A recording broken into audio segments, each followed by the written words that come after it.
арай бага байна. Энийг одоо шууд нэмэгдүүлэх хэрэгтэй байна. Амжиргаанд хүрэхгүй байна гэж байна.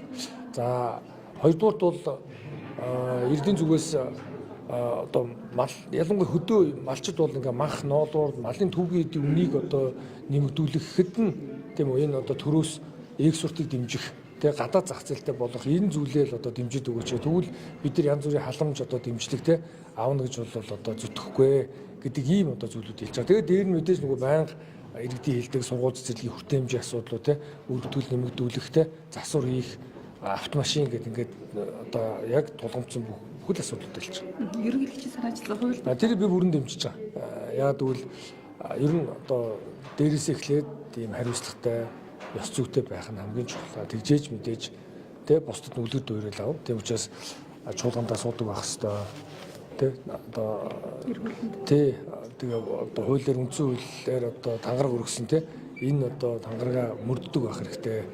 Тэгэд эргүүлэн татагдах хэрэгтэй. Тэрийг бол дэмжиж байгаа. Малтай хуцаалтаа өчний тархалт бол нэмэгцээр байна. Вакцины хүрэлцэхгүй байна гэдэг зүйлийг малчид тавьсаар байна л да.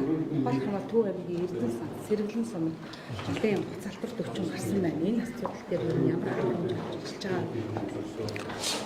байгаа? Хадвар өвчин зөрчил сэргийлэх вакцинжуулалтыг яг график хугацаанд нь хийж хэрэгжүүлэх ёстой. График хугацаанд. Дээр нь вакцинжуулалтын хэмжээг буюу одоо тарих вакцины тоо хэмжээ болон тэрний үйлчлэгээ үзүүлэх төсвийг нэмэгдүүлэх хэрэгтэй. Одоо бол ингээ маш бага байгаа шүү дээ. Үнэхээр хүнд хүчээр хөдөлмөр. Тэгээд нэг одоо мал эмнэлгийн нэгж нэг 30-аас 40 мянган мал одоо гэрээгээр хариуцдаг гэхэд тэр хүний жидийн орлого нэг 10-аас 20 сая төгрөгт бараг хүрэхгүй шүү дээ.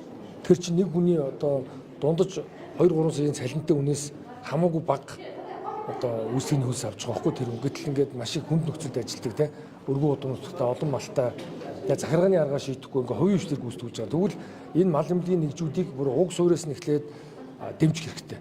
Хөрөнгө оруулалтаар те яг өрхийн эмнэлэг шиг зарчмаар буюу тэр лаборатори, тоног төхөөрөмж те барилга байшин тэр шаардлагатай дэд хүчүүдийг дэмжиж харин үйлчлэгээний өсийг бас нэмэгдүүлж өгөөд эндээсээ үйлчлэгээ илүү чанартай өргөх энэ тогтолцоог нэгдүгээр бүрдүүлэх хэрэгтэй.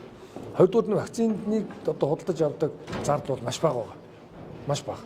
Энийг бол одоо дээрс нэмэгдүүлэх хэрэгтэй. Гэтэл одоо энэ жилхэд одоо 340 гаруй сая долларын орлого нэг ихний гаруй төгрөгийн орлого оллоо шүү дээ экспортод гаргаа тий.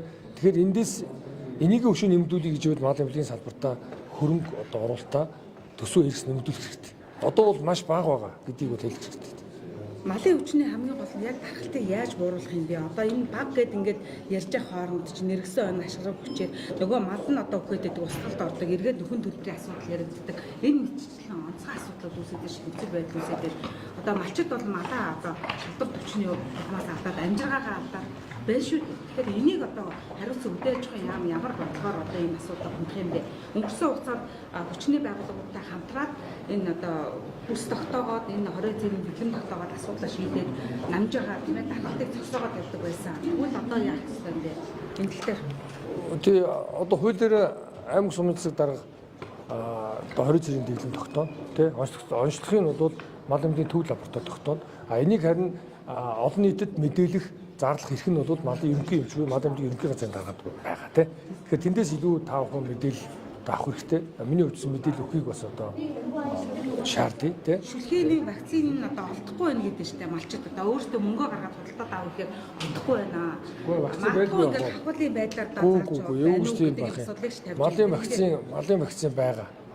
Гэхдээ цаашаа хэлж штэ. Шүлхийн вакцины нэгдүгээр яг цаг хугацаанд нэг хэрэгтэй. 6 сарын дотор хийдэг байхгүй юу?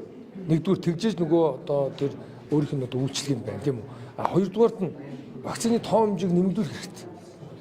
Бүр одоо зарим улс оронд ингээд 6 сар туш 3 сар тутамд хийж штэ. Яг хязгаарнаас нэмэгдүүлэх одоо хэрэгтэй гэдэг бодлогын сайн яриа. Харин одоо ингээд энэ оны төсөв батлагдсан шүү дээ. Би чинь төсөв батлагдсны дараа одоо сайдаар томилогдсон. Тэгтээ одоо ингээд тодтод хийх юм уу?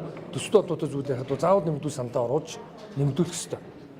Малын гоцоо 40-ний улмаас малчтад хэдэн төгрөгийн нөхөн төлж